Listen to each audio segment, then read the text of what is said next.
Seja bem-vindo ao podcast Saber e Saúde, a URGS Explica. Hoje, como entrevistadores, nós temos a professora doutora Maria Flávia Ribeiro, a doutoranda Vanessa Seglarec, o mestrando Fernando Sérgio Oliveira e as graduandas Amanda Cunha e eu, Thalia Gabriela. Do outro lado, como convidado, nós temos o professor doutor Bruno Dutra Arbo. Então vamos começar mais um podcast do nosso grupo Saber e Saúde, a URGS Explica. E hoje temos o prazer de trazer aqui um convidado muito especial para nós, que é o professor Bruno Arbo, professor da farmacologia da URGS, e que trabalha já há bastante tempo com a doença de Alzheimer. Então a gente pediu que ele viesse conversar com a gente hoje aqui um pouco sobre essa doença e um pouco sobre o trabalho dele, né, nessa pesquisa. Bem-vindo, Bruno, um prazer te ter aqui com a gente. Obrigado, Flávia. Olá a todos que nos escutam nesse momento. Então, é um prazer estar aqui com vocês. Muito obrigado pelo convite, né? Fazia algumas semanas que a gente vinha conversando, finalmente conseguimos marcar uma data. E é um prazer poder estar aqui com vocês, então, para conversar sobre a doença de Alzheimer. Fala para nós aí, então, Bruno, as coisas que tu acha que seria mais importante, assim, para entender como se desenvolve essa doença e o que ela causa na pessoa, né? Muito bem. Então, a doença de Alzheimer, né, como a gente sabe, é uma doença neurodegenerativa. Então, é a doença neurodegenerativa mais comum, mais prevalente, que afeta, então, um número maior de pessoas, afetando principalmente os indivíduos mais velhos, né? Particularmente, é uma doença que afeta principalmente pessoas acima dos 65 anos de idade. Então, essa doença ela pode se traduzir numa série de sintomas, né? Mas o sintoma que a gente mais associa a essa doença é a questão do déficit cognitivo, né? Da perda de memória. Então, esse é um sintoma que é tipicamente associado, então, né, com a doença de Alzheimer. Naturalmente, também outros sintomas podem surgir ao longo da progressão da doença. É uma doença para a qual nós não temos nenhuma cura no momento.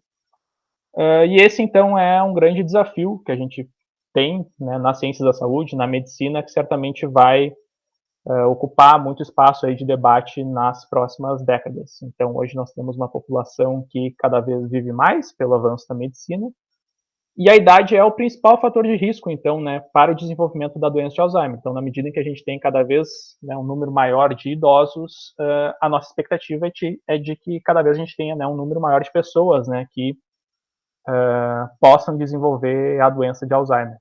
Eu queria perguntar se existe alguma coisa a respeito de homens e mulheres de terem mais probabilidade de ter a doença ou não. Sim, essa é uma pergunta bem interessante, né? Então, no caso da doença de Alzheimer, aquilo que tem se visto é que aparentemente a doença ela afeta uma proporção um pouco maior, né, das mulheres do que os homens, mas isso em parte, na verdade, porque as mulheres elas têm uma expectativa de vida maior, né? Então, na medida em que elas têm uma expectativa de vida maior, acaba tendo um número maior de mulheres que desenvolvem essa doença, né? O que chama atenção, na verdade, né? Porque algumas outras doenças têm um perfil um pouco diferente, né? Como é o caso, por exemplo, da doença de Parkinson, né? Que é uma outra doença neurodegenerativa, mas que também, né? Embora seja uma doença que afeta os mais idosos, acaba aparecendo mais em homens. Professor, é comum que nós escutamos por aí que a doença de Alzheimer é uma doença genética, mas quais seriam, então, esses fatores que faz com que o indivíduo desenvolva o Alzheimer ali na idade mais velha? Muito bem, então essa também é uma outra pergunta bastante importante, né? Então, a doença de Alzheimer, ela é, na verdade, uma doença multifatorial, né? Ela envolve tanto um componente genético quanto um componente ambiental. Existem alguns casos, né, que a gente chama, né, de doença de Alzheimer familiar, que acomete pessoas, né, que têm um histórico familiar de outras pessoas ali na sua família que apresentam a doença, mas na maioria dos casos não é exatamente isso que acontece, né? Então tem ali uma convergência de ambos os fatores. A gente sabe que tem algumas alterações em alguns genes, né? A gente vai falar um pouco depois, imagino eu, da fisiopatologia da doença, que torna um indivíduo, né, mais predisposto, digamos assim, para desenvolver essa doença. Então, isso já está aí bem elucidado para alguns genes, mas o fator ambiental parece ser também bastante importante, né? Então, é difícil a gente acabar isolando, digamos assim, uma coisa da outra.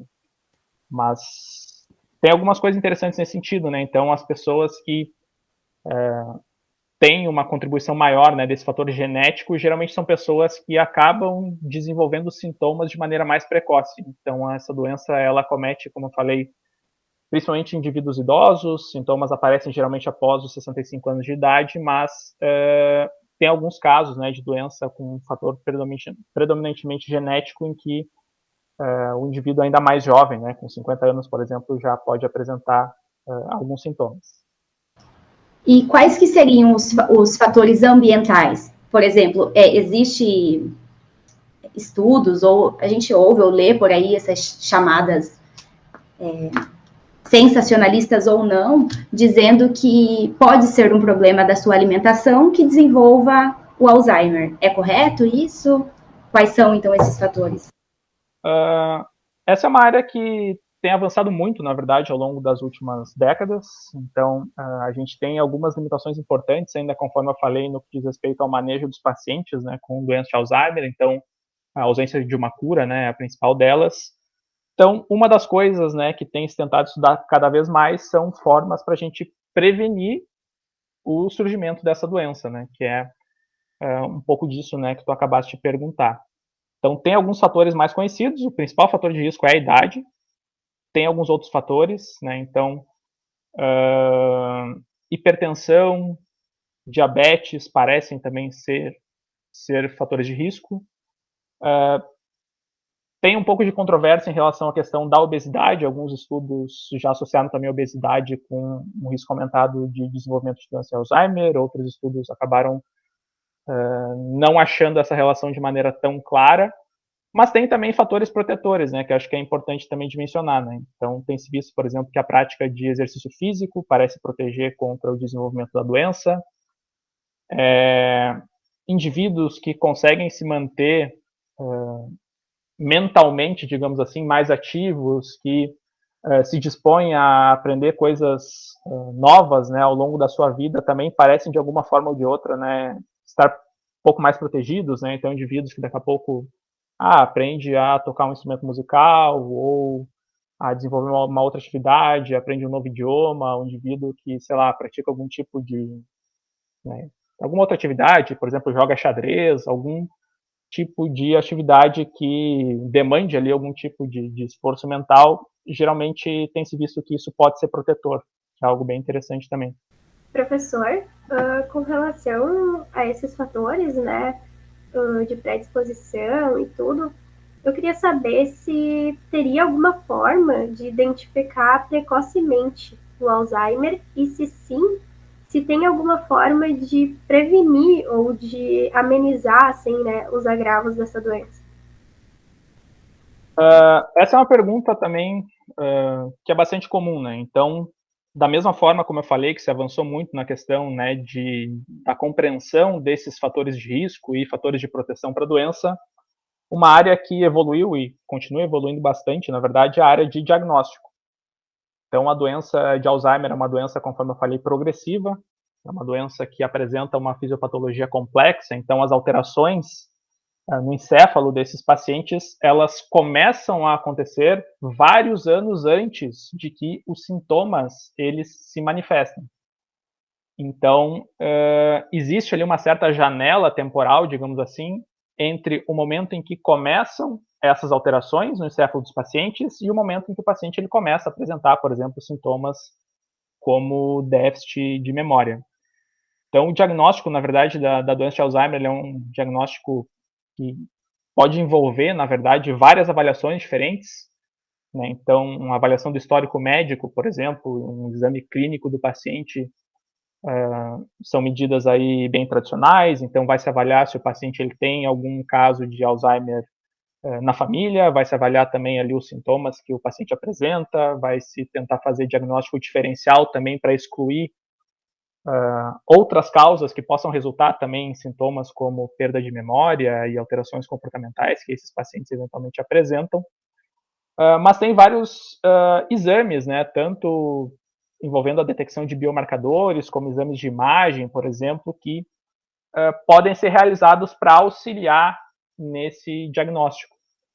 Então, tem vários estudos aí na área de biomarcadores, por exemplo, para tentar identificar marcadores que possam ser identificados, por exemplo, em fluidos biológicos, como sangue ou até mesmo no líquor, que possam, né, melhorar o diagnóstico dessa doença. Então, esse é um ponto importante. Tem exames de imagem também, incluindo tomografia por emissão de pósitrons, né, que é o PET, também ressonância magnética funcional, que também podem ser utilizados, principalmente estudos de pesquisa, na verdade, que acabam utilizando mais esse tipo de abordagem, né, no nível populacional. Muitas vezes a gente acaba tendo um pouco de restrição devido ao custo, né, de alguns desses exames. Então, alguns pacientes, né, principalmente no país subdesenvolvido como o nosso, acabam não tendo esse acesso. Mas são técnicas que têm evoluído cada vez mais. Então, tem se desenvolvido dentro desses exames de imagem, né, alguns marcadores que possam ajudar ali a observar a função, por exemplo, do encéfalo desses indivíduos e que possam contribuir para facilitar, né, esse diagnóstico da doença de Alzheimer. Então, esse é um ponto importante. Por quê? Porque quanto mais precoce for o diagnóstico dessa doença, maiores são as possibilidades, né, de tentar instituir algum tratamento que possa trazer benefícios para o paciente. A gente, infelizmente, ainda não tem nenhum tratamento que possa, que atue, na verdade, né, de maneira a diminuir a progressão da doença, né, que seja aquilo que a gente chama, né, de um tratamento modificador da doença. Então, isso ainda não está disponível no caso da doença de Alzheimer. Esse é um ponto bem importante, a gente pode falar mais sobre isso depois. Tem um fármaco que foi recentemente aprovado nos Estados Unidos para o tratamento da doença de Alzheimer, um anticorpo chamado aducanumab, que em tese teria essa função, embora, né, as evidências sejam bastante controversas, na verdade. Mas isso é muito do que está se tentando fazer hoje na pesquisa, né, tentar encontrar formas de, pelo menos, diminuir, né, a progressão dessa doença, enquanto, claro, a gente não tiver uma cura, né? E esse diagnóstico precoce, então, seria importante para isso, né? Porque nos daria mais possibilidades ali, né, para encontrar algum tipo de intervenção nesse sentido. E como que o indivíduo, no geral, ele consegue identificar se ele está no início do desenvolvimento da doença? Como que ou o familiar consegue perceber? Porque é de senso comum, né, da população, que a gente sabe que o Alzheimer causa perda da memória, daí a gente sabe que a pessoa esquece das memórias recentes, volta para uma época, apaga essa memória e volta lá para o passado, acha que os filhos são crianças ou coisas similares ainda. Como que um familiar ou a própria pessoa consegue identificar que ele está caminhando para um desenvolvimento do Alzheimer? Então, de novo, né, mais uma pergunta interessante. Então, tem algumas questões aqui que são importantes, né, de ficarem claras. Então, claro, o indivíduo por si só eventualmente pode identificar algum sintoma, mas muitas vezes o que acontece é que pessoas que convivem com esse paciente é que acabam muitas vezes identificando essas alterações e tentando encaminhar ele, então, para uma consulta médica. Então, uma das principais manifestações, né, que a gente já destacou aqui é a perda de memória. Então, inicialmente, né, começa como uma perda de memória ali de alguns eventos mais recentes, né, o indivíduo não se lembra de algumas coisas que ele acabou fazendo ali pouco tempo atrás, né, um indivíduo que muitas vezes começa a repetir muitas vezes a mesma pergunta, por exemplo, porque acaba, né, tendo algum tipo de problema de memória nesse sentido. Eventualmente ele pode apresentar também algumas alterações comportamentais, pode apresentar algumas alterações na linguagem, né, na forma como ele se comunica, na forma como ele utiliza algumas palavras, eventualmente pode utilizar algumas palavras de maneira incorreta. Inicialmente, claro, essas alterações elas são bem leves. O indivíduo muitas vezes não se dá conta de que ele, né, está apresentando essas alterações, mas os familiares muitas vezes começam a identificar isso e, claro, né, se o indivíduo ele for encaminhado para um profissional capacitado, o profissional, né, com auxílio de métodos diagnósticos, pode fazer essa identificação. Então, tem vários sinais, né, que podem sugerir, por exemplo, né, esse início, como tu falaste, do desenvolvimento da doença, né? Então, essa perda de memória recente, né, que eu já falei anteriormente, o indivíduo pode apresentar dificuldade em termos de planejamento ou uma capacidade reduzida de resolver alguns problemas, então o indivíduo começa a se atrapalhar com a organização pessoal, começa a se atrapalhar, por exemplo, com atividades domésticas, né, se esquece daqui a pouco de fazer pagamentos de contas, né, mensais, por exemplo, esse tipo de coisa também não é incomum. Então o indivíduo tem algumas dificuldades em completar tarefas ali do seu dia a dia, pode fazer algum tipo de confusão, né, com a questão do tempo, do lugar que tu colocaste, né? Então o indivíduo às vezes ele não sabe de onde é que ele está, ou tem algum tipo de confusão ali com datas, né? E naturalmente que esses problemas eles vão piorando, né, na medida em que a doença ela vai avançando, né? Então inicialmente essas alterações elas são bem leves, mas na medida em que a doença progride, ela é uma doença progressiva, esses sintomas, né, eles acabam, né, se aprofundando, digamos assim, vão se manifestar de maneira mais evidente.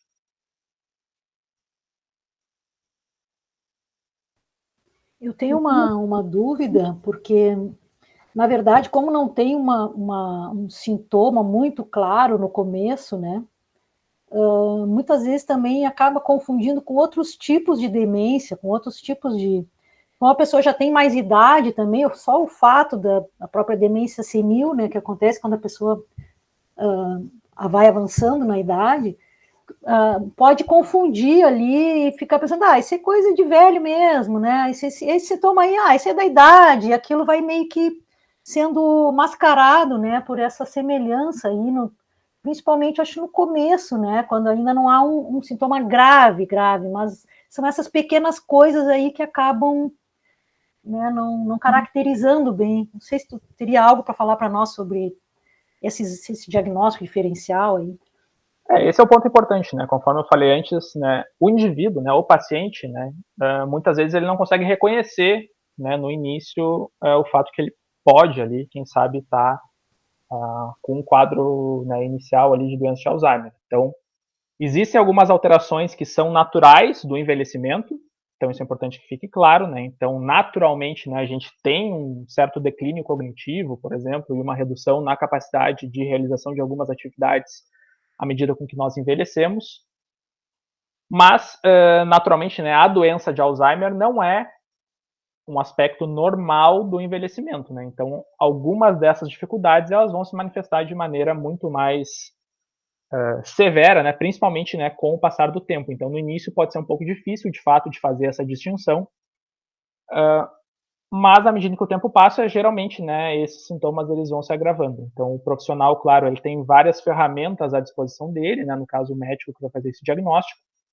Então, comentei antes ali a questão, né, do exame físico, né, que é importante para tentar identificar ali algum fator que possa ajudar a fazer esse diagnóstico diferencial, de saber se é doença de Alzheimer ou se é algo normal do envelhecimento, ou se pode ser, por exemplo, um início de demência, digamos assim, que seja vinculado a uma outra causa. Os próprios exames de imagem também têm um papel nesse sentido, né? Então, tem algumas outras causas, né, de sintomas semelhantes aos da demência, né? Então, alguns quadros, por exemplo, de depressão, deficiência de algumas vitaminas, paciente que faz um consumo excessivo de álcool, que apresenta, por exemplo, problemas de tireoide. Então, tem várias doenças que também podem compartilhar alguns sintomas, digamos assim, pelo menos em parte, claro, com a doença de Alzheimer. E aí, claro, o papel, né, do profissional é fazer esse diagnóstico diferencial. E esse é um ponto importante porque,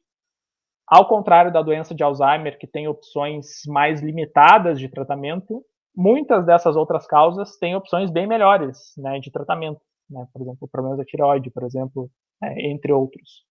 Então, algumas dessas outras causas acabam podendo ser tratadas de maneira bem mais satisfatória. Professor, identificadas, então, essas causas, né? Se uma pessoa que está nos escutando, por exemplo, tem um familiar que ela identificou que tem esse tipo de comportamento, o ideal seria buscar o serviço de saúde junto com essa pessoa, né? E eu acho que a primeira passagem seria num clínico geral, mas qual é o médico que cuida dessa questão, assim, qual é o especialista focado na doença de Alzheimer? Sim, então essa é uma recomendação importante, né? Então o paciente começa a apresentar algum tipo de alteração que possa ser sugestiva, né, de um quadro de doença de Alzheimer, ele deve ser encaminhado então para atendimento médico. Então esse diagnóstico precoce ele é importante por várias questões, né? Mesmo que as opções de tratamento elas sejam limitadas, se a gente conseguir instituí-las de maneira mais precoce, né, a gente consegue pelo menos atenuar ou controlar alguns sintomas por um certo período de tempo. Então o médico, né, geralmente o neurologista, por exemplo, acaba tendo, né, treinamento para poder fazer esse trabalho, né, tanto de esse diagnóstico, né, da doença de Alzheimer, e também, claro, né, de fazer esse diagnóstico diferencial e eventualmente identificar alguma outra causa para esses sintomas que o paciente ele apresenta. Então, até... Pode falar, Fernando? Não, era só para pegar o gancho deste assunto que o professor falou, que o Alzheimer é natural, digamos assim, que uma pessoa que viva mais esteja mais exposta ao Alzheimer e a todas as doenças, porque obviamente se eu viver 40 anos é diferente se eu viver 120. Há um processo de envelhecimento natural. E eu queria só perguntar se tem conhecimento, usando como referência ao Japão, que é o país que tem a maior longevidade média do mundo, e portanto estariam mais expostos a ter Alzheimer em maior quantidade, mas por outro lado eles têm muita qualidade de vida, então eles têm bom poder aquisitivo, podem se alimentar bem, fazem exercício, etc. E eu queria perguntar se comparativamente com o Brasil, que tem uma esperança média de vida muito inferior, e eles têm o mesmo percentual de Alzheimer comparativamente connosco, ou se eles têm mais ou menos nessas variantes longevidade e qualidade de vida. Uma pergunta interessante, né? Então, de fato, né, se espera um maior número, pelo menos, né, de pacientes com doença de Alzheimer, né, em populações que têm um número maior de idosos. Eu não sei dados populacionais do Japão para fazer esse comparativo, até porque também, do ponto de vista do Brasil, não é tão fácil de obter alguns desses dados, infelizmente. Então, tem alguns países que estão muito à frente nesse sentido, né, de notificação, de disponibilização desses dados. Então, por exemplo, os dados dos Estados Unidos a gente encontra com bastante facilidade, na verdade, vários dados, não só em termos de prevalência, mas de gastos em saúde, enfim, várias outras coisas que envolvem as demências, né, e a doença de Alzheimer é a principal causa, né, de demência, né, responsável por cerca de 60% a 80% dos quadros de demência. Na Europa tem também alguns trabalhos que fazem um compilado ali de vários países europeus também e trazem essas informações, mas infelizmente aqui no Brasil, por exemplo, tem ainda uma dificuldade significativa de encontrar esses dados na literatura, e eu também, do ponto de vista do Japão, particularmente não conheço assim, dados a nível populacional. De fato, é uma questão bastante interessante, né? Claro, algumas questões, né, que tu mencionaste podem representar fatores protetores, né? Então, a questão, por exemplo, da dieta, que a gente sabe que é uma dieta que tem um componente ali, por exemplo, de lipídios que é diferente, né, daquilo que a gente consome aqui nos países ocidentais, por exemplo. Tem uma incidência provavelmente menor ali em termos de obesidade, alguns outros problemas, então isso pode ser que configure um fator protetor, mas eu não conheço de fato os dados para fazer essa análise de maneira mais objetiva. Obrigada, professor. Até o momento, então, nós falamos sobre o que é o Alzheimer, quais são as características, principais características, diagnóstico, como procurar o acolhimento, então, o atendimento. Você poderia, por favor, falar para nós o que foi dito inicialmente, que o Alzheimer é uma doença neurodegenerativa, mas o que seria, assim, para o público no geral, o que é essa neurodegeneração e por que essa neurodegeneração leva a esses sintomas e quais estruturas estão envolvidas nessa neurodegeneração, mais ou menos nesse sentido. Bom, então, uma doença neurodegenerativa, né, de maneira bem simples, é uma doença na qual nós temos, então, a perda, né, de neurônios. Então, essa é basicamente uma definição básica de neurodegeneração. Existem diferentes doenças neurodegenerativas, a mais comum é a doença de Alzheimer. Um outro exemplo importante, que seria a segunda doença neurodegenerativa mais comum, é a doença de Parkinson.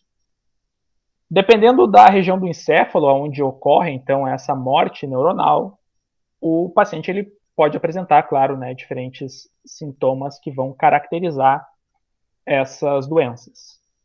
Então, a questão da fisiopatologia da doença de Alzheimer tem algumas coisas que, na verdade, ainda estão sendo estudadas, mas algumas coisas a gente já conhece aí há um bom período. Então, existem algumas alterações fisiopatológicas que são muito marcantes no encéfalo dos pacientes com a doença de Alzheimer. Essa doença ela foi identificada pela primeira vez no início do século XX, no início ali do século, cerca de 1907, se não me engano, foi o ano, mais ou menos por aí. Foi uma doença que foi diagnosticada por um médico que se chamava Alois Alzheimer, então vem daí o nome dessa doença. E essa doença ela se associa com duas alterações principalmente importantes no encéfalo, que são o acúmulo de um peptídeo chamado beta-amiloide. Então essa é uma das alterações mais importantes. Então esse peptídeo ele se acumula ao longo do envelhecimento, mas principalmente no encéfalo das pessoas que têm a doença de Alzheimer, e ele forma aquilo que a gente chama então de placas senis, né? São acúmulos desse peptídeo no espaço extracelular, né? Do lado de fora, digamos assim, das células que constituem o nosso sistema nervoso central. E uma outra alteração importante é o acúmulo de uma outra proteína chamada tau. Então, uma proteína que se acumula no interior dos neurônios, então um acúmulo intracelular, que forma os chamados emaranhados neurofibrilares. Então são emaranhados, né, dessa proteína tau que acaba se acumulando no encéfalo desses pacientes. Então essas alterações, elas resultam em alterações na conectividade entre os neurônios, né, então alterações nas sinapses, né, que são esses pontos de comunicação entre os neurônios, e ao longo do tempo também essas alterações vão desencadear uma resposta inflamatória que vai também contribuir para que ocorra progressivamente a morte dos neurônios. Então, os neurônios são um tipo celular bastante especial. Então, uma das características, né, é a baixa capacidade de regeneração. Então, na medida em que esse processo ele começa a se disseminar, a gente não tem, né, uma capacidade muito significativa, digamos assim, de regenerar esse tecido, de recuperar esses neurônios. Então, por isso que é uma doença que ela é progressiva. Essa morte neuronal ela vai acontecendo, a gente perde cada vez mais neurônios e, em associação a isso, surgem os sintomas. Então, no caso da doença de Alzheimer, as primeiras regiões que costumam ser afetadas são regiões que estão mais relacionadas com essas funções de memória e de aprendizado. Então, o hipocampo, por exemplo, é uma região importante. Existe uma outra região chamada de córtex entorrinal, que também é uma das primeiras regiões afetadas, mas depois esse processo neurodegenerativo ele começa a se espalhar e vai acabar atingindo também outras partes do encéfalo. A gente consegue visualizar, inclusive, macroscopicamente até mesmo, essa perda de massa encefálica que ocorre, né? Claro, já em estágios mais avançados de indivíduos que têm doença de Alzheimer, que vão a óbito, por exemplo, por essa doença. Professor, eu queria lhe perguntar uma coisa, que é o seguinte, pegando nesse gancho da Vanessa, é muito comum nós ouvirmos falar morte de neurónios, os neurónios diminuem as sinapses, morreu morte de neurónios. Eu queria lhe perguntar se é possível quantificar, seja em números absolutos ou em percentual relativo, qual seria essa perda para potencializar o aparecimento do Alzheimer. Perderíamos 1 milhão de neurónios, 10 milhões, 50, 10%, 50%? Uma curiosidade que eu tenho a esse respeito. Então, isso, claro, né, é uma curiosidade que atinge muitos de nós, na verdade, né? Então, um dos pontos que é importante ficar claro, né, é que precisa ocorrer uma certa perda de neurônios antes de que esses sintomas eles comecem a se manifestar. Então, a gente sabe que vários anos antes do surgimento dos sintomas já tem início essas alterações fisiopatológicas da doença de Alzheimer. Então, a gente tem, por exemplo, esse acúmulo do peptídeo beta-amiloide, a gente vai ter também gradativamente, né, uma maior ativação de células relacionadas com essa resposta inflamatória, como, por exemplo, células da glia. E esse é um processo que ocorre, então, a longo prazo. Então, inicialmente, a gente ainda não vai conseguir observar durante alguns anos esse declínio cognitivo por parte dos pacientes, né, mas à medida com que ocorre uma perda um pouco maior, esses sintomas eles começam a aparecer. Naturalmente, do ponto de vista, né, absoluto, né, de falar em números, é um pouco difícil de falar isso, né, até porque a gente precisaria fazer uma análise, por exemplo, bem complexa, na verdade, né, para poder fazer essa mensuração do número total de neurônios e de fazer um comparativo ali do que seria um número esperado de neurônios no cérebro de um paciente e o que acontece, por exemplo, no início da doença de Alzheimer. Durante muitos anos, na verdade, o diagnóstico definitivo dessa doença ele era dado após a morte do indivíduo, porque aí se fazia autópsia, se analisava o encéfalo desses indivíduos e aí conseguia se detectar, por exemplo, essas alterações histológicas, que a gente chama, né, alterações no tecido encefálico, né, incluindo a deposição dessas proteínas alteradas, que eu falei anteriormente, né, a identificação, por exemplo, das placas senis. Isso tem mudado e vai mudar cada vez mais, né, à medida com que a gente avançar na ciência. Então, hoje a gente tem outras formas de medir isso, né, pelo menos do ponto de vista funcional, por exemplo, a gente já tem exames de imagem, né, de ressonância magnética funcional e também de PET, né, a técnica de PET, né, que seria tomografia por emissão de pósitrons, que nos permite ver, por exemplo, a questão funcional. A gente consegue ver, por exemplo, alguns aspectos do metabolismo dos neurônios, e isso a gente consegue correlacionar, de certa forma, né, com a sua viabilidade. Então, tem diferenças bem marcantes que a gente consegue identificar entre o encéfalo de uma pessoa saudável e de uma pessoa que tem a doença. Do ponto de vista absoluto, né, fica um pouco mais difícil, claro, né, de te dar essa resposta. Mas, do ponto de vista funcional, já é possível ver isso através de algumas técnicas. Professor, essas perdas de neurônios, elas vão ocorrendo ao longo de um período de tempo, assim, né, pelo que tu já nos comentou. Eu li um estudo, não vou saber dizer agora de qual país que foi, mas que a perda dentária precoce, ela teria relação com o desenvolvimento de Alzheimer. E aí eu queria saber se tu tem alguma informação sobre isso. Não sei, sinceramente. Nunca li, na verdade, sobre isso. Não seria uma surpresa, né? A gente sabe que essas alterações odontológicas elas acabam se associando, na verdade, com várias doenças, né? Então, não me surpreenderia, mas não conheço, na verdade, nada nesse sentido. Professor, outro aspecto que eu queria lhe perguntar é o seguinte: eu não sei se as colegas e quem nos está escutando conhecem um esporte americano que se chama futebol americano, que é um esporte muito violento, e recentemente a Associação de Jogadores processou a National Football League, que é, digamos assim, é a CBF do futebol americano lá nos Estados Unidos, porque aí jogadores na faixa dos 40 e muitos, 50 e poucos, 60 anos começaram a apresentar uma taxa de Alzheimer muito superior à taxa média da população americana, e eles alegam que é dos impactos ao longo de 10, 15 anos do futebol americano que está a potencializar. A National Football League, através dos seus advogados, tentou dizer que não há estudos que comprovem que o impacto sobretudo na cabeça, leva a Alzheimer. E eu queria perguntar ao professor, como pesquisador, se o professor realmente pode nos informar se um atleta que é sujeito durante 10, 15 anos a impactos violentos na cabeça, se realmente ele pode manifestar com maior facilidade o Alzheimer de uma forma até mais precoce do que a população média em geral.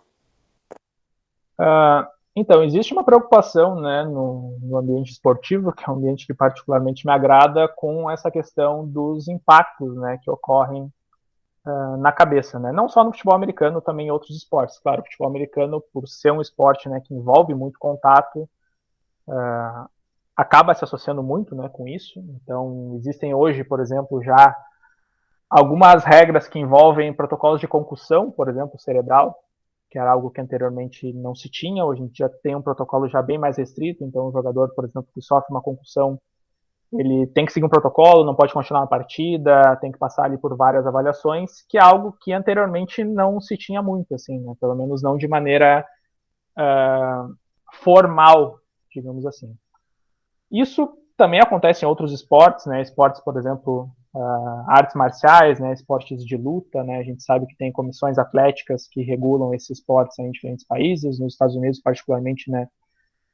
Acaba sendo, né, um local onde tem vários eventos nesse sentido. Também tem protocolos nesse sentido, né? Então, além de avaliações eventualmente antes das lutas, né? Mas após as lutas, os atletas eles são avaliados e a própria comissão atlética muitas vezes vai determinar que aquele atleta ele não pode, por exemplo, voltar a lutar por um período de X meses, dependendo ali das eventuais lesões que ele sofreu na sua luta.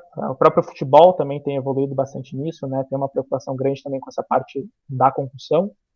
A gente sabe que tem vários atletas, né, principalmente de esporte de contato, lutadores, por exemplo, né, de boxe e outras artes marciais que entraram de alguma maneira ou de outra, né, em quadros de demência, quando, claro, na sua aposentadoria, já quando um pouco mais velhos. Tem um ponto importante aí, que é o ponto do diagnóstico diferencial, porque às vezes, né, não quer dizer que o indivíduo ele tem demência, que o fato, né, dessa demência significa que ele tem a doença de Alzheimer, né? Então ele pode ter, por exemplo, um quadro de demência, mas que seja devido a uma outra causa. Então isso é algo que, inclusive, o médico ele precisa fazer esse diagnóstico diferencial. Tem alguns exames de imagem, por exemplo, que podem ajudar nesse sentido, porque traumas também podem resultar em alguns sintomas, né, que são compartilhados aí com a doença de Alzheimer. Do ponto de vista da doença de Alzheimer, eu não sei, na verdade, essa questão, né, do fator de risco, se isso já está bem estabelecido ou não, né, o quanto a prática de algum tipo de esporte de contato poderia resultar, né, num aumento, por exemplo, ou numa maior predisposição para o desenvolvimento da doença.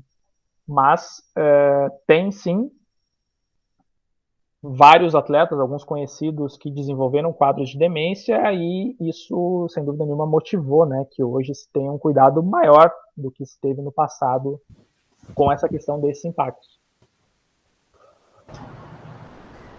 Inclusive com outras doenças degenerativas, né, como doença de Parkinson, por exemplo, de atletas desses esportes mais de choque, assim, de trauma na cabeça mesmo, que podem desenvolver outros tipos de lesão que acaba evoluindo, né, para diferentes doenças, né? Sim, sem dúvida. Tem algumas coisas interessantes até nesse sentido, né? Então agora a gente teve aí recentemente as Olimpíadas, a gente teve até uma brasileira que ganhou uma medalha no boxe, não sei se alguém acompanhou, mas se alguém lembrar como era o boxe olímpico, por exemplo, né, alguns anos atrás, os atletas, eles usavam, por exemplo, capacetes de proteção. E hoje eles não utilizam mais, porque surgiu algum estudo, alguma análise que se chegou à conclusão de que aquele capacete, na verdade, ele era pior por alguns sentidos, né, que ele dava ali uma certa impressão de proteção, mas que, na verdade, por se sentirem mais protegidos, talvez os atletas eles se expunham mais e acabavam tendo mais impactos no crânio, e isso, né, poderia resultar num desfecho pior. Então, esse é um exemplo, por exemplo, de alteração que ocorreu aí no esporte por estudos, né, e essa preocupação que se tem com o fato, né, de que esses traumas eles podem, claro, né, levar a alterações importantes aí, resultar no surgimento de alguns sintomas. E bem nesse sentido de lesões, de impacto, também dá para entrar naquela questão da neuroinflamação, né? É dito que, é mostrado, assim, nas pesquisas, que a obesidade pode ser um fator, por causa que a obesidade tem controvérsias, tem os dois lados que discutem, né? Que tem os que defendem que a obesidade inicia-se com uma neuroinflamação, né? Tem outros que é mais periférico para depois central. Mas considerando que existe, assim, uma neuroinflamação no hipotálamo, que seja da obesidade, ou também o abuso de álcool leva também a uma neuroinflamação, poderia essas neuroinflamações desenvolver, por exemplo, você disse, né, professor, que para ser caracterizado ou diagnosticado com Alzheimer tem também todo um critério e está envolvido com o acúmulo de placas, né, beta-amiloides, e também com o dobramento, né, das proteínas tau. Poderia essa neuroinflamação causar isso ou não? Só poderia essa neuroinflamação causar uma degeneração que tem os sintomas parecidos do Alzheimer, mas não ser o Alzheimer? A neuroinflamação é um tópico, na verdade, que tem sido estudado cada vez mais, né? É um dos tópicos que a gente pode considerar como sendo um dos tópicos da moda, digamos assim. Então, hoje sabe-se, né, que esse processo de neuroinflamação ele se associa não só com doenças neurodegenerativas, mas também com outros problemas, né? Um deles, tu colocaste aí, a questão da obesidade. Então, durante muito tempo, os estudos relacionados com doenças neurodegenerativas em geral, eles focaram muito na questão dos neurônios, que são as células, né, que caracterizam, digamos assim, esse processo neurodegenerativo, né? Durante muito tempo a gente olhou apenas para os neurônios como o tipo celular principal do encéfalo. E isso vem mudando, né? Então a gente sabe que a gente tem um número enorme de células da glia no nosso encéfalo, como por exemplo astrócitos, células da microglia. A gente, ao longo das últimas décadas, passou a compreender melhor o papel que essas células elas exercem em termos de funcionamento, né, do nosso encéfalo. E, naturalmente, à medida com que isso foi acontecendo, essas células elas têm sido estudadas também cada vez mais na fisiopatologia dessas doenças. Então, hoje a gente sabe, por exemplo, que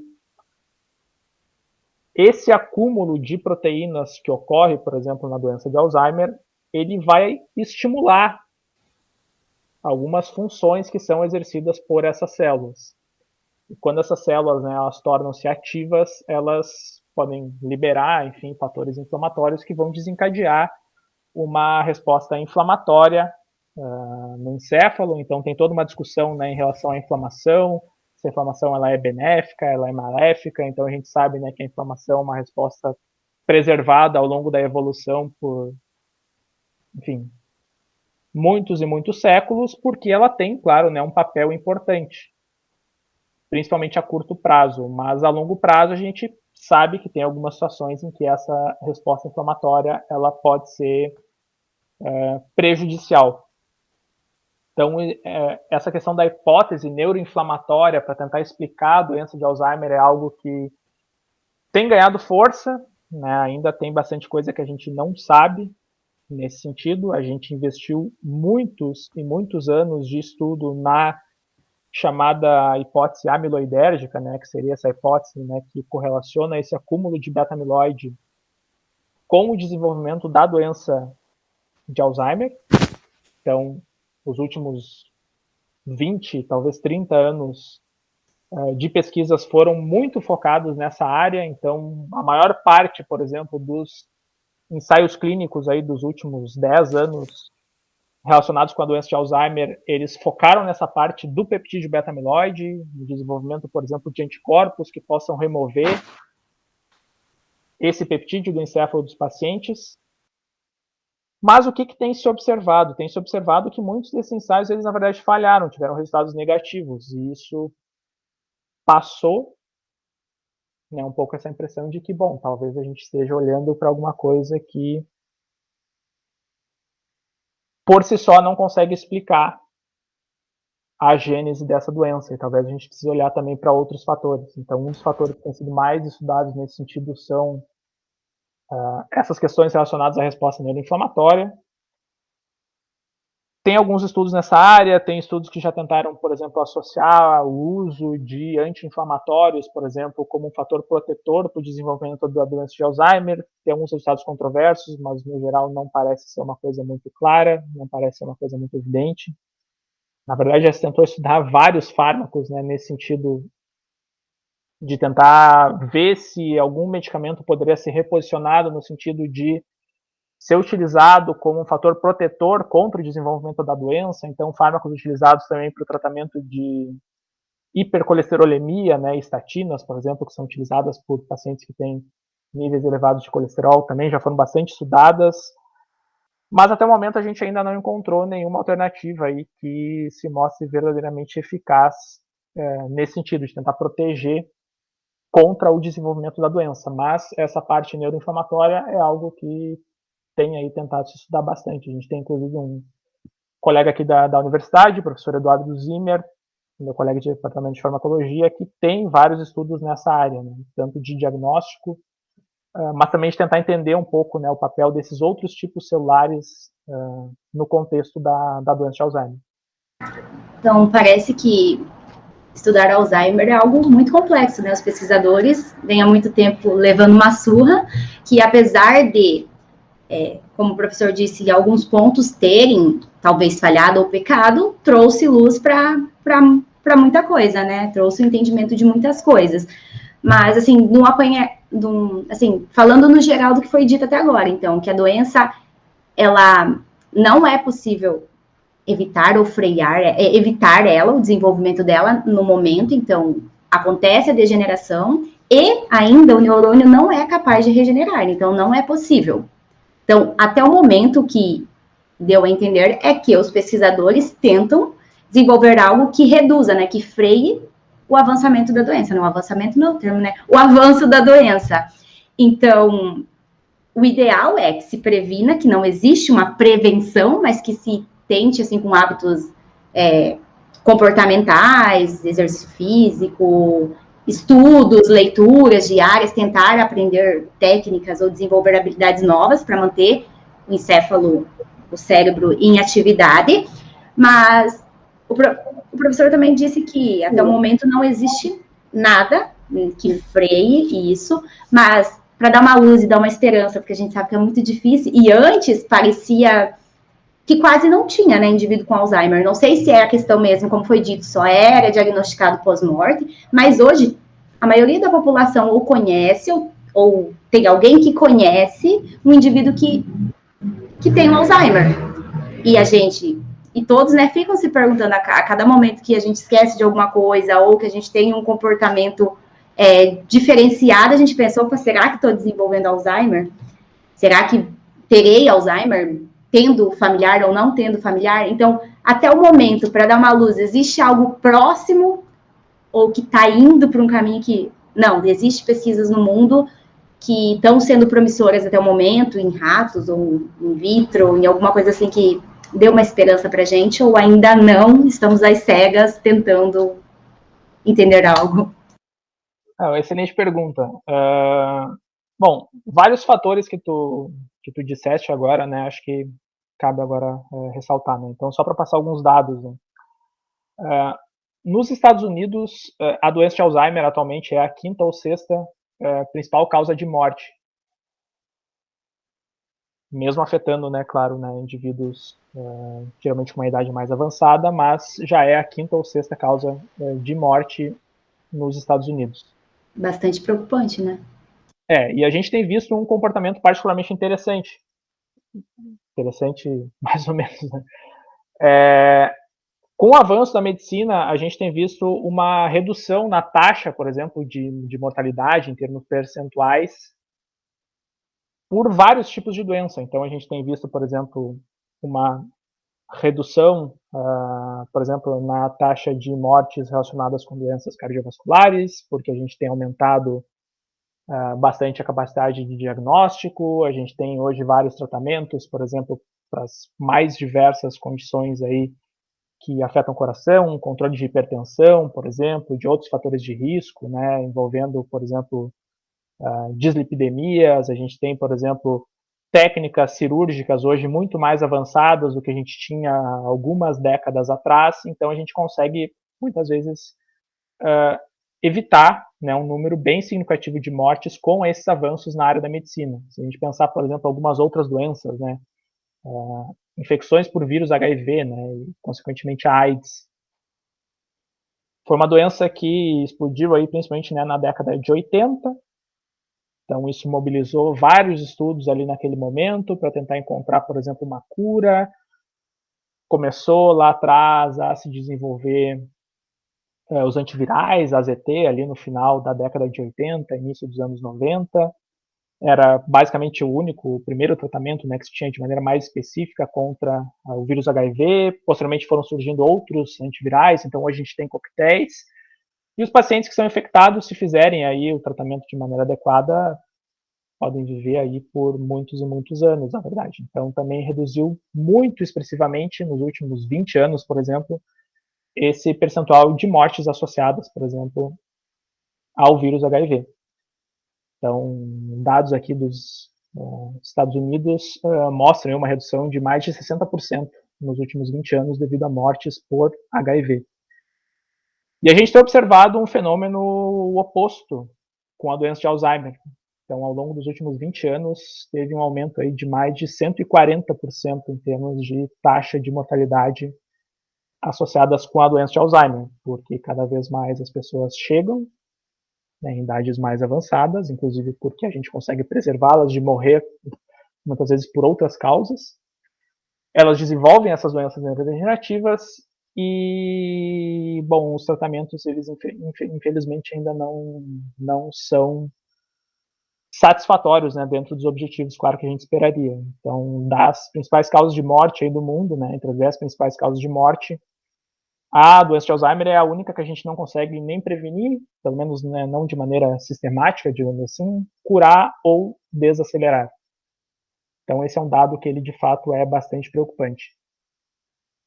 Nos últimos anos, principalmente aí nos últimos 10 ou 15 anos, se investiu bastante dinheiro, bastante recursos para tentar encontrar uma cura, né, ou pelo menos aquilo que a gente chama, né, de tratamento modificador da doença, um tratamento que possa desacelerar, pelo menos, ou estabilizar a doença de Alzheimer em um determinado ponto, e a partir daí a gente não ter, pelo menos, né, um declínio ainda maior do paciente.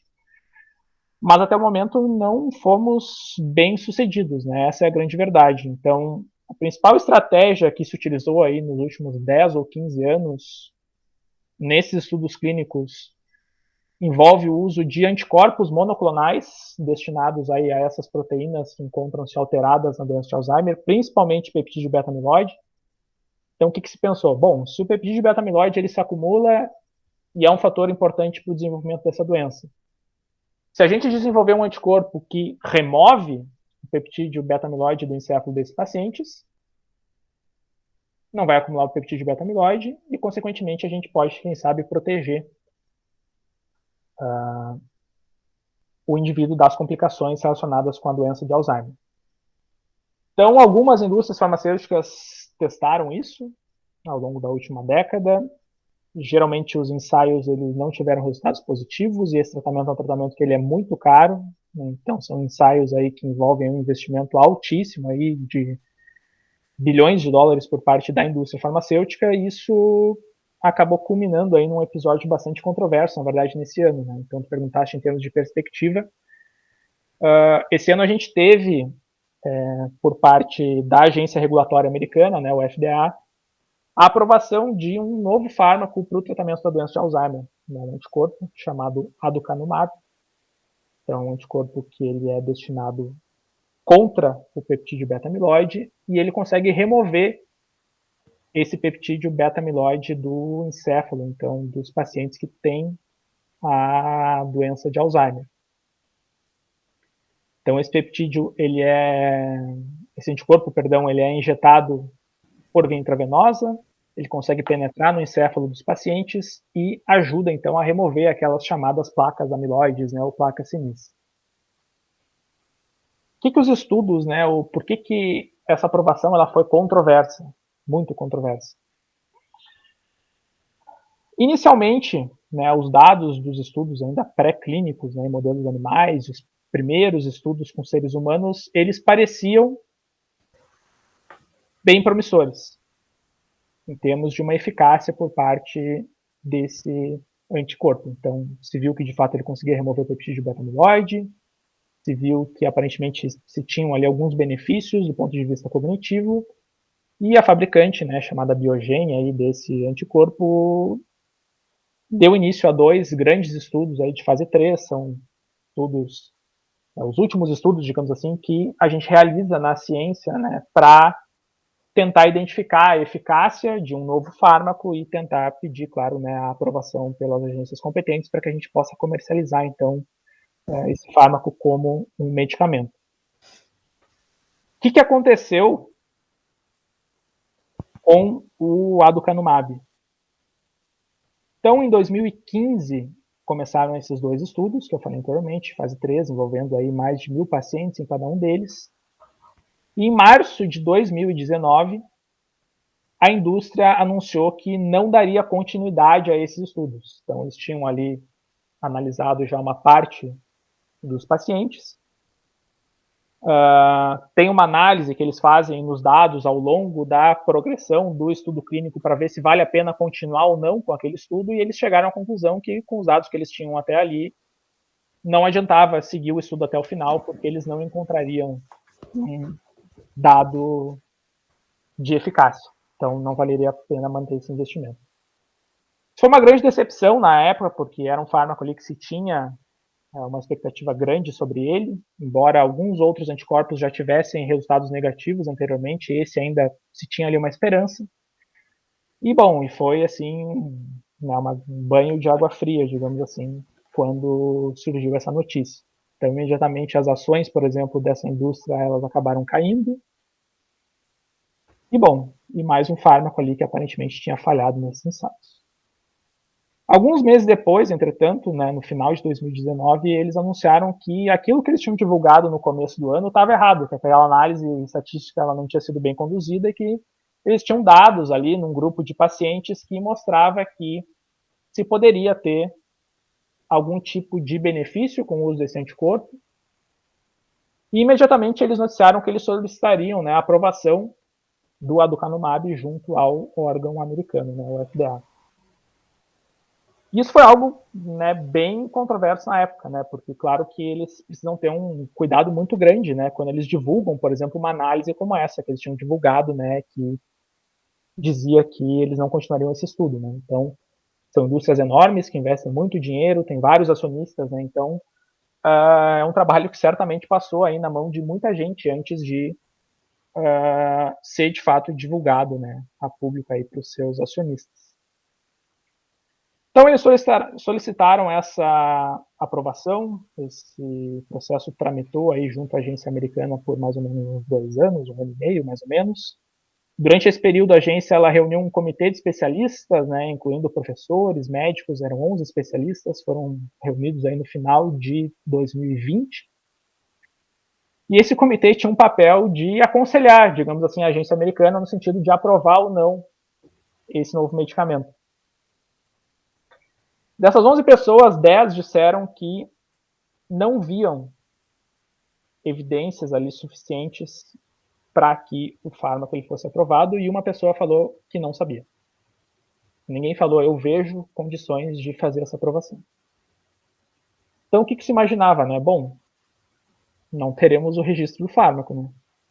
Não faz sentido a gente convocar um comitê de especialistas, né, eles se manifestarem majoritariamente por não aprovar o fármaco e a gente esperar algo contrário.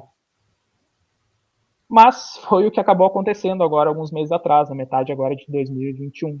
Então, a FDA ele deu aprovação para esse medicamento, isso foi uma notícia bastante surpreendente, na verdade. Tem várias coisas que estão sendo investigadas, inclusive nesse momento. Naturalmente, quando essa aprovação ela foi anunciada, as ações da indústria elas aumentaram de maneira bastante expressiva. Algumas das pessoas que fizeram parte desse painel de especialistas pediram demissão, inclusive, né, com base na aprovação, né, então acabaram aí abrindo mão dos seus cargos. Foi uma aprovação que não é uma aprovação definitiva, digamos assim, eles utilizaram um artifício legal que eles têm nos Estados Unidos, uma espécie de uma aprovação condicional, em que eles vão permitir para que esse medicamento ele seja vendido, e a partir daí a indústria vai precisar coletar os dados dos pacientes, e aí com um número maior de pacientes eles vão precisar mostrar se de fato aquilo é eficaz ou não. Só que eles deram 9 anos para a empresa fazer isso, que é um período bem grande, basicamente seria o período da patente, na verdade, desse tratamento. E aí tem vários problemas. Número 1, custo. Quanto custa esse tratamento? Então, o custo que se tem hoje desse tratamento nos Estados Unidos seria de $56 mil por ano, e no câmbio atual daria mais ou menos uns R$300 mil. Então, naturalmente, né, que a maior parte das pessoas não tem condições de fazer esse tipo de pagamento, mas pode abrir margem, né, para demandas judiciais, né, judicializar isso, embora os Estados Unidos não tenham exatamente o mesmo sistema de saúde que a gente tem aqui, mas tem margem para isso, e se isso chegar aqui no Brasil, certamente a gente vai ver um número enorme de judicializações nesse sentido, de pacientes querendo ter acesso a esse medicamento. Tem um custo super elevado e a gente nem sabe, na verdade, se ele de fato funciona ou não, porque o que os estudos de fase 3, a princípio, observaram, né? O medicamento ele é eficaz em remover o peptídeo beta-amiloide, mas ele não parecia inicialmente melhorar a função cognitiva, que é o principal desfecho, né, que a gente está interessado. Tudo bem, remover o beta-amiloide, mas e aí? De que isso adianta? Né? A gente precisa ver um benefício clínico. E esse benefício não foi mostrado de maneira convincente, pelo menos nos dados que a gente teve acesso aí por parte dos estudos envolvendo esse fármaco. Então, isso tem um debate muito grande atualmente, né, na área de Alzheimer, nos Estados Unidos, tem investigações que envolvem, inclusive, o FBI, sobre esse processo, reuniões que existiram aí entre o órgão regulador e a indústria farmacêutica. E é algo que certamente a gente ainda vai ver muita repercussão sobre isso. Então, só para dar uma ideia, né, aqui no Brasil, a gente ainda não tem isso disponível aqui no Brasil, mas logo depois que aconteceu, né, essa aprovação por parte da agência americana, teve uma matéria no Fantástico, não sei se vocês viram, mas que abriu uma edição do Fantástico, no domingo aqui no Brasil, uma matéria de bem longa, não sei quantos minutos, assim, mas falando exatamente sobre esse processo. Então, é algo que está bastante em debate. Seria o primeiro tratamento a atuar numa das causas da doença, se ele funcionasse. Se ele funcionasse, seria o primeiro tratamento, né? Mas tem aí bastante controvérsia, como acho que eu consegui demonstrar em relação a isso.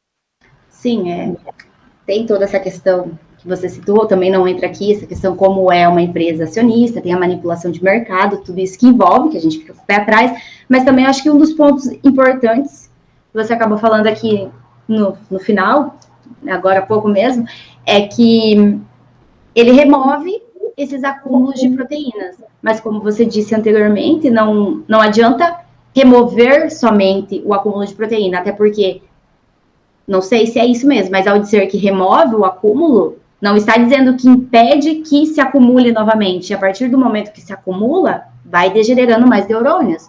Então, não sei, na minha cabeça não faz tanto sentido, e também mesmo que funcione removendo, não parece, não é nem fazer sentido, é ter tanta eficácia mesmo, porque eu vou remover, mas não restaurei, não tem como restaurar aquele neurônio. E não estou impedindo que outros se acumulem. Então, tipo, existe um benefício em remover somente essas proteínas? Essa eu acho que seria a minha pergunta. E se a prof já quiser também ao mesmo tempo. Eu acho que queria fazer um comentário que o Bruno levantou aí uma questão muito importante que nós estamos vivendo hoje, né, que é a confiabilidade na ciência, né, e nos médicos. Vivemos aqui um caos na confiança nos médicos com tudo que nós vimos acontecer aqui com a pandemia, né? Mas a ciência, ela é uma forma de se conhecer as coisas que pode ser manipulada, como a gente vê em algumas situações como essa, mas ela infelizmente, vai andando, né? Mas ela vai andando, né? Só que ela vai andando às vezes muito devagar. E existe uma pressão enorme, porque quem achar a cura da Alzheimer vai ficar riquíssimo, vai ganhar muito dinheiro. É óbvio que existe uma pressão da sociedade, né? E a indústria farmacêutica quer ganhar dinheiro, é óbvio. Mas talvez o que isso aí está nos mostrando é que a causa pode não ser essa.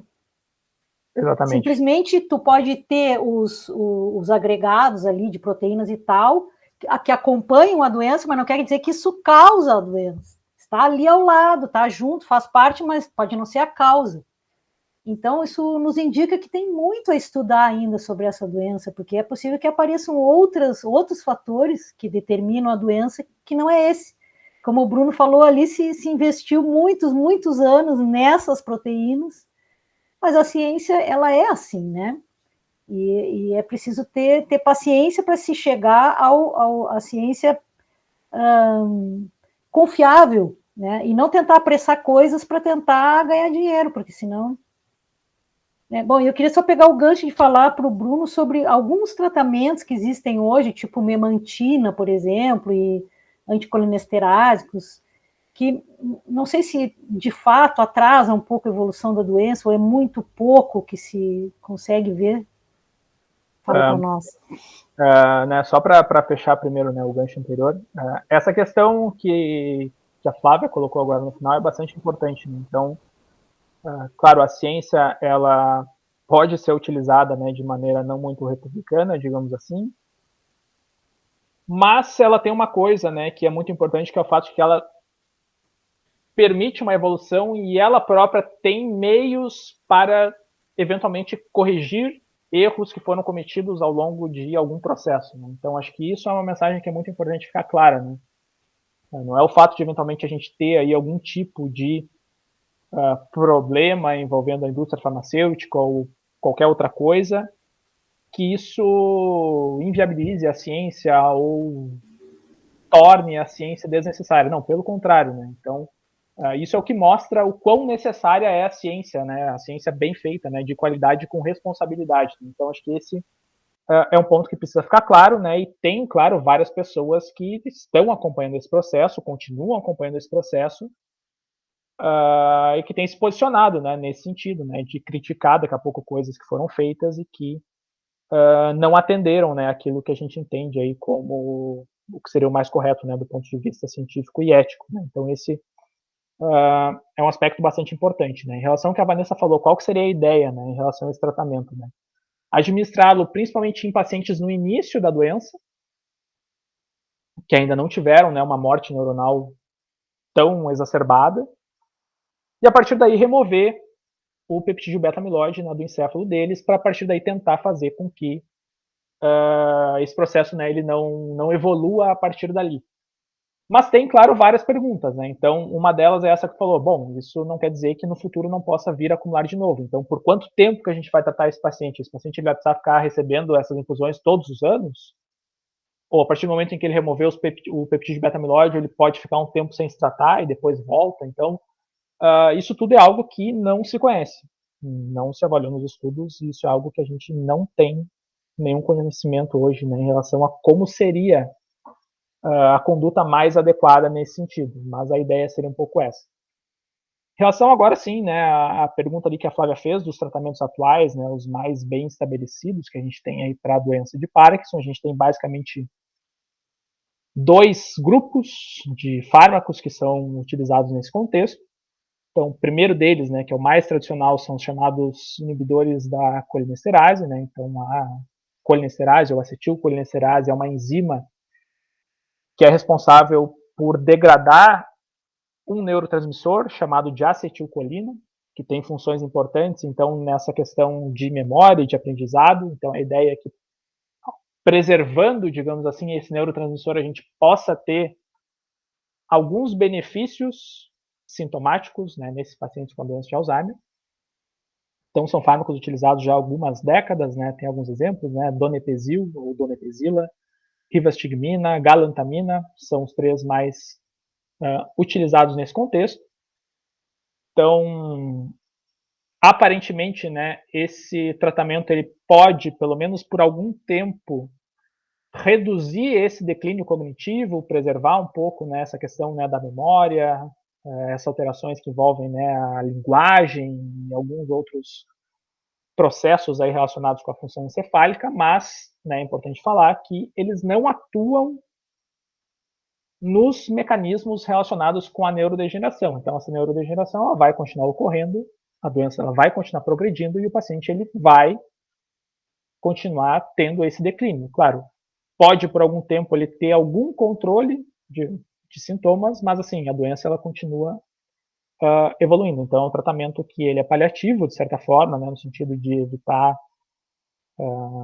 esse declínio mais acelerado, mas esse declínio ele continua ocorrendo. Tem uma outra possibilidade, né, que é o uso da memantina. Né? Então, a memantina ela tem um mecanismo de ação diferente. Então, ela atua bloqueando um tipo específico de receptor de glutamato, que é um outro neurotransmissor responsável aí por várias funções do nosso encéfalo. A gente sabe que o glutamato ele é um neurotransmissor que, quando ele está presente em altas concentrações, ele pode causar dano aos neurônios, então se esperaria que talvez esse fármaco pudesse, de alguma forma ou de outra, reduzir um pouco essa morte neuronal que pode ser relacionada com o glutamato. Tem alguns estudos mostrando que a memantina ela pode trazer alguns pequenos benefícios ali em termos também de cognição, de reduzir um pouco esse declínio funcional geral do paciente. Então, o tratamento inicial sempre envolve, né, um inibidor da acolinesterase, né, como rivastigmina ou donepezila, por exemplo. E os pacientes que estão já num quadro moderado ou avançado da doença, para esses pacientes tem aí essa indicação da memantina. Então, a memantina ela é adicionada, né, ao tratamento. O paciente acaba utilizando daí os dois medicamentos. São os tratamentos aprovados hoje para doença de Alzheimer.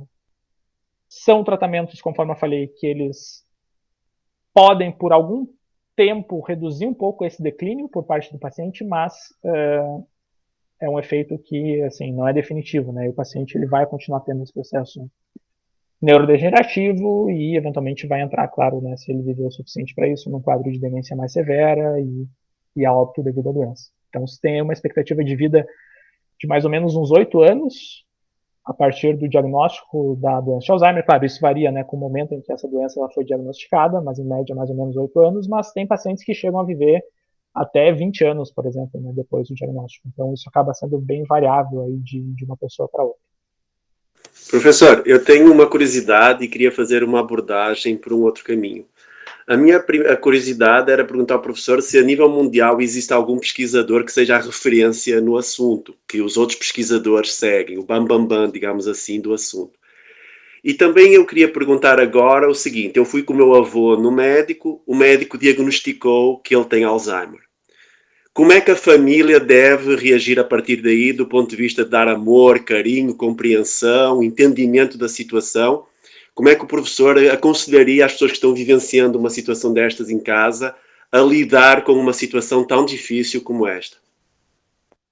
Essa é uma pergunta, então, bastante importante, né? Começar pela parte final da tua pergunta, né? Então, a gente tem essas alternativas, né, medicamentosas relacionadas com o tratamento da doença de Alzheimer, mas muito do tratamento, na verdade, ele acaba sendo não medicamentoso, né? Ele envolve outras medidas. Né? Então, um ponto importante, né, em primeiro lugar, é uma doença para a qual não tem cura, mas tem várias coisas que a gente pode fazer que vão ajudar o paciente ali a ter uma melhor qualidade de vida, inegavelmente. Então, esse é um ponto que precisa ficar importante. Então, por que é importante diagnosticar a doença? Porque tem várias coisas que a gente pode fazer que vão ajudar o paciente. Não vão curá-lo, mas vão ajudá-lo a ter uma melhor qualidade de vida. Então, esse diagnóstico ele é importante por causa disso. Do ponto de vista, então, dessas atitudes, né, que a família pode tomar, né? Então, tentar manter, na medida do possível, um ambiente um pouco mais tranquilo, né, evitar muita agitação, por exemplo, né, muito ruído, acumulação muito grande de pessoas, por exemplo, né, no entorno do paciente, principalmente quando o paciente ele começa a entrar num quadro um pouco mais avançado da doença, porque essas situações elas tendem a deixar o paciente muito confuso, porque ele muitas vezes não vai saber quem são aquelas pessoas, e isso, essas mudanças na rotina do paciente acabam sendo um agente estressor importante, então tentar manter um ambiente um pouco mais tranquilo é uma das coisas que a gente pode fazer, então esse é um ponto importante. Permitir, claro, né, sempre um descanso adequado, tentar atender ali sempre que possível as solicitações do paciente. O paciente ele tende sim a apresentar em alguns momentos alterações comportamentais, né, então a gente tem que ter paciência nessas situações. Não adianta a gente querer, por exemplo, confrontar o paciente, bater de frente com ele, por exemplo, né, em relação a algum tipo de discussão relacionada a alguma alteração comportamental que ele apresente. Claro, né, é um momento difícil, é um episódio difícil, né, de a gente conseguir saber como lidar da melhor maneira, mas certamente confrontar o paciente não é a melhor atitude que a gente pode tomar frente a uma situação como essa, né? Então a gente tem que ter paciência. O paciente às vezes ele vai ter algum tipo ali de atitude, digamos assim, de ser mal educado com alguém, ser mais grosseiro, ou eventualmente de mencionar alguma coisa que a gente não tem como fazer, né? Às vezes o paciente, né, ele entra nesses estados de confusão, então ele manifesta, por exemplo, que viu alguém que na verdade não está presente ou que quer, sei lá, visitar o pai ou a mãe dele que, né, não estão mais vivos. Então são alguns fatos que muitas vezes acontecem, né, principalmente em estados, né, mais avançados da doença, e a gente tem que ter paciência nesses momentos, né, de não confrontar o paciente, tentar conversar com ele, eventualmente, né, tentar ali dar algum carinho, às vezes, quando for possível, tentar às vezes mudar um pouco o foco para que ele não fique, né, estressado também e às voltas com aquilo. Então, é uma outra coisa que às vezes também funciona, né? Então, manter também, claro, né, o conforto pessoal do paciente, né? Ver se ele está com dor, se ele está com fome, se ele tem sede, né, se ele tem ido, né, ao banheiro com uma frequência que seria normal, digamos assim, porque principalmente pacientes no estado mais avançado, eles vão ter dificuldade, né, inclusive para se comunicar, dificuldade para se locomover, eventualmente. Então, a gente tem que estar atento com isso. Então, essa é uma noção importante também, que a doença de Alzheimer ela afeta não só o paciente, mas as pessoas que vivem ali no entorno dele, né? Então, como é uma doença progressiva, é uma doença incapacitante, então em quadros mais leves o paciente ele pode continuar, né, a fazer ali as suas atividades na medida do possível aí de maneira mais ou menos normal, mas assim, à medida com que o quadro ele vai avançando, o paciente ele vai entrar ali num quadro um pouco mais complicado ali, porque é uma doença incapacitante. Então, ele vai precisar ter outras pessoas ali para auxiliá-lo. Claro, numa família que tem uma condição socioeconômica mais privilegiada, muitas vezes vai ter condição ali de lidar isso de maneira um pouco mais adequada, vai poder, por exemplo, ter um cuidador, alguém para auxiliar esse paciente, mas a gente sabe que muita gente não vai ter condição de fazer isso, e aí vai cair, claro, geralmente em cima dos familiares, né, que é quem acaba atendendo esse paciente. Então, o paciente, por exemplo, ele vai ter dificuldade de locomoção, não vai poder sair de casa, não vai poder se organizar em relação aí às suas contas ou em relação a fazer compras no supermercado, quadros mais sérios o paciente não vai conseguir ir ao banheiro sozinho ou tomar banho, esse tipo de coisa. Então, esses cuidados a gente tem que ter, né, com o paciente. Então, são medidas aí bastante importantes nesse sentido. Eu quero complementar umas coisas aqui que eu pensei. Uma atitude de redução de riscos, né, eu acho importante. Porque muitas vezes esse paciente ele mora sozinho, por exemplo, e começa a esquecer o fogão ligado, o gás aberto, coisas assim que são potencialmente perigosas, né, que pode causar. Então, é difícil para a família saber em que momento o paciente precisa de alguém ao lado dele, mas é preciso estar atento, né, para saber essas coisas. Outra coisa também, eles têm, no começo, inclusive, eles têm uma dificuldade de se orientar no espaço. Então, muitas vezes o paciente sai, vou no banco, e se perde no meio do caminho. Vai no banco e depois não consegue voltar para casa, por exemplo, uma coisa que ele fazia sempre. De repente, ele não consegue mais fazer aquele caminho. Então, a família precisa estar atenta. Eu acho que isso é uma palavra importante para ter em mente, assim. Prestar atenção no que está acontecendo e ficar meio de olho, né? Dentro do possível, claro, dentro das condições que cada família tem. Mas essas pequenas coisas, assim, podem ser fundamentais, né? De chegar um momento e dizer, não, ele não pode mais sair sozinho. Então, né, se for sair, vai ter que ter alguém, ou ele não pode mais morar sozinho. Qual é esse momento? Isso aí. Existem alguns grupos de ajuda para familiares de Alzheimer, que eu acho que são muito importantes, que para justamente ajudar nesse aspecto, né? O que eu faço? E agora? Como é que eu vou lidar com isso? Então, esses grupos são bem importantes para ajudar a família a entender a cada momento do paciente o que ele precisa naquele período ali da doença, né? Eu acho que isso seria útil, assim, procurar, né? Acho que tem Sim. em vários lugares, até no hospital de clínicas deve ter, em outros hospitais, ou mesmo falar no posto de saúde, falar com a médica lá e perguntar, olha, existe algum grupo, algum lugar? Em geral, o pessoal encaminha, né, para um lugar onde tenha um grupo de apoio, porque a família precisa de muito apoio para poder suportar em alguns momentos mais difíceis e também saber o que fazer, que eu acho que é uma coisa que causa muita angústia para os familiares, tá, mas o que eu vou fazer? Um pouco assim o que o Fernando estava perguntando, né? O que eu faço com isso, né? Então tem que ter paciência e seguir passo a passo, a cada momento, o que fazer pode mudar. Então hoje era isso, mas amanhã pode ser outra coisa.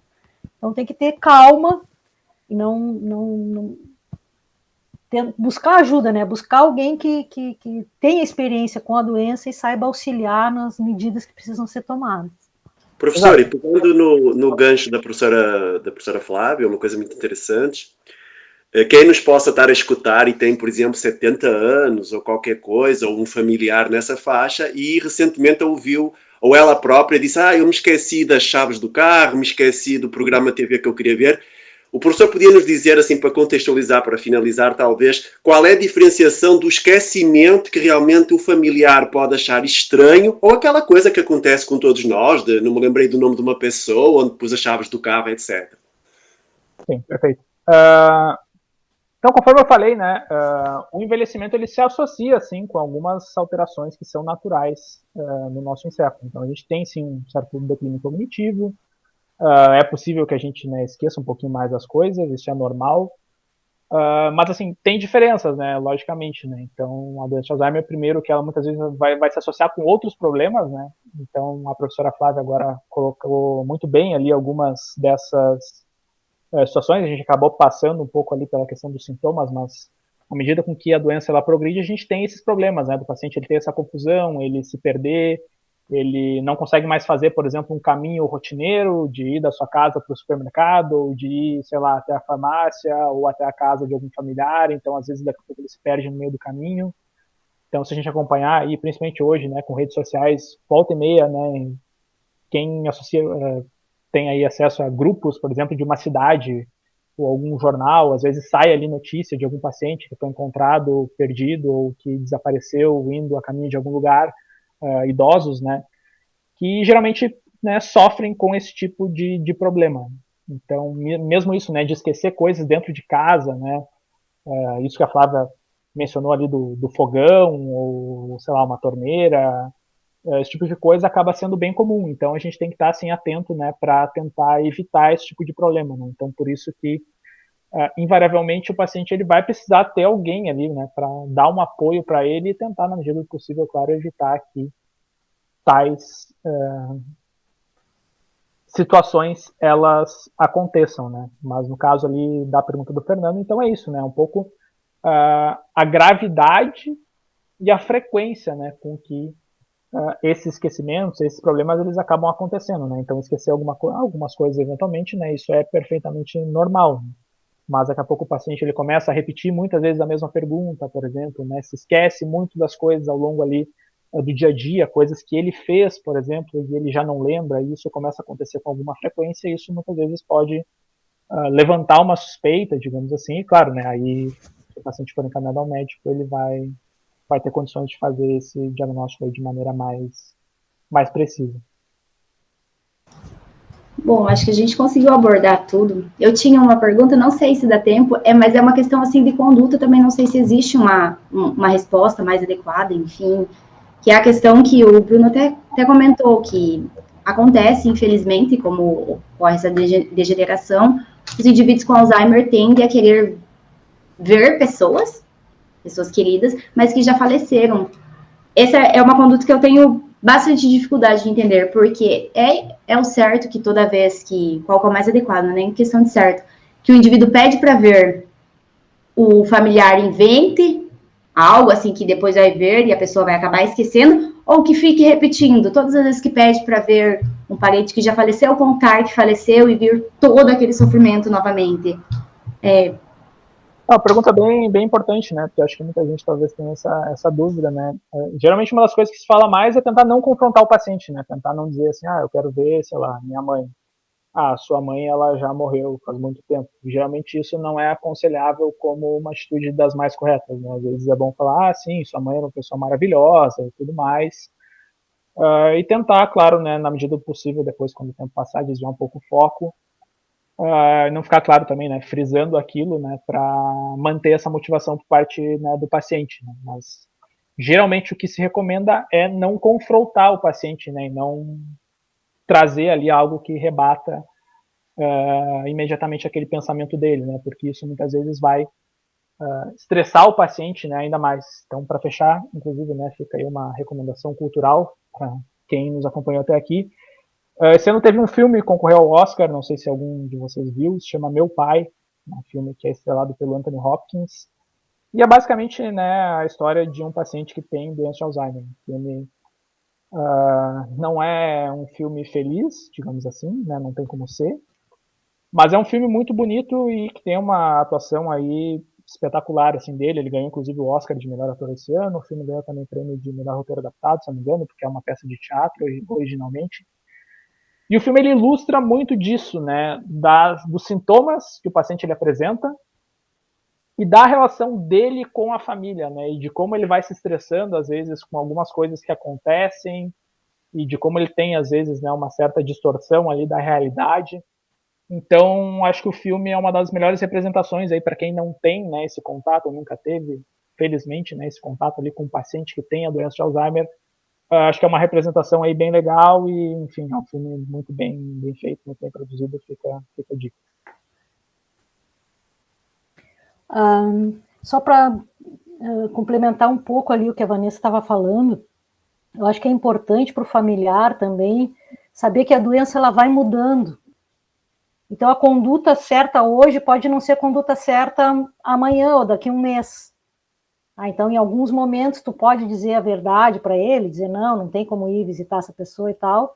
Em outros momentos é inadequado, né? Porque tu pode causar uma reação e tal, como o Bruno estava falando. Então, por isso que eu acho que é importante as pessoas buscarem apoio especializado, né? Conversar com o médico que está atendendo, o neurologista, a equipe sempre tem, né? O psicólogo, outras pessoas que, ou os grupos mesmo, que às vezes são os que mais sabem como lidar, são as pessoas que realmente têm a experiência da vivência com eles, né? Perfeito. Perfeito. Acho que essa, né, é a melhor recomendação, né? Claro, né? A gente está falando aqui sobre coisas gerais, mas assim, né, a melhor medida sempre, claro, né, é buscar o médico, buscar quem atende o paciente e consultar, né, um especialista aí que vai, sem dúvida nenhuma, saber dar ali as melhores indicações para cada contexto, para cada paciente. Né? Então, gente, acho que a gente já ocupou muito tempo do professor Bruno aqui, ele nos ajudou bastante, nos trouxe bastante reflexões aqui sobre essa doença. A gente vai encerrar agradecendo bastante ao professor Bruno e dizer que talvez a gente, em outro momento, convide ele de novo, né, para a gente conversar mais sobre a ciência e outros pontos aí que são tão importantes para nós, né. Muito obrigada, professor. Obrigado pelo tempo. Desculpa que estouramos o limite. Realmente é um tema muito complexo e que desejo muita sorte e que tenha investimento, né, na pesquisa para que vocês consigam desenvolver um tratamento ou algo que consiga reduzir o sofrimento das pessoas que têm e dos que convivem com as pessoas que têm Alzheimer, né? Então, muito obrigada pelo tempo, pelas palavras e pelos ensinamentos. Eu que agradeço o convite, né? Acho que foi aí uma conversa bem bacana. A gente conseguiu cobrir vários temas aí relacionados à doença. E fico à disposição aí, né? Sempre que quiserem conversar sobre algum tema que eu tenha condições aí de contribuir, estou à disposição aí do grupo para fazer essa conversa. Valeu, muito obrigado, pessoal. Obrigado aí a todos que nos acompanharam no momento.